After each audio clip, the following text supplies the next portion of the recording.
Hello kabayan, magandang araw po ulit. Makiuso tayo, kaya gagawa tayo ng bilo-bilo. Ito pala yung gagamitin ko, Siblings Glutinous Rice Flour. Sa iba pang ingredients, meron tayong jackfruit. Ayan. Tapos meron din tayong saging, pero ito yung saba ng India. Purple yung kamote natin para may konting kulay. Tapos, ito na lang ang buko na ilalagay natin.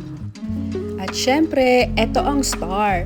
Yung binilog-bilog natin kanina. Pero, ayun nga, iba-iba lang yung shape at saka sizes nila.